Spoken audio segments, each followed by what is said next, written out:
৩৫ বলো, তোমাদের শরিকদের কি কি আছে যে সত্যের পথ দেখাবে? বলো, আল্লাহই সত্যের পথ দেখান। যিনি সত্যের পথ দেখান তিনিই কি অনুসরণ করার অধিক হকদার, নাকি সে যে পথ দেখানো ছাড়া পথ পায় না? সুতরাং তোমাদের কি হল, তোমরা কেমন বিচার করছ? ৩৬ আর তাদের অধিকাংশ কেবল ধারণার অনুসরণ করে।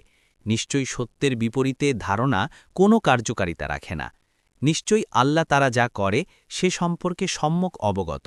৩৭ এ কুরআন তো এমন নয় যে আল্লাহ ছাড়া কেউ তা রচনা করতে পারবে, বরং এটি যা তার সামনে রয়েছে তার সত্যায়ন এবং কিতাবের বিস্তারিত ব্যাখ্যা, যাতে কোনো সন্দেহ নেই, যা সৃষ্টিকুলের রবের পক্ষ থেকে। ৩৮ নাকি তারা বলে সে তা বানিয়েছে?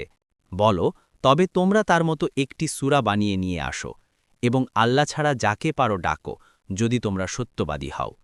৩৯ বরং তারা যে ব্যাপারে পূর্ণ জ্ঞান লাভ করেনি তা তারা অস্বীকার করেছে এবং এখনও তার পরিণতি তাদের কাছে আসেনি।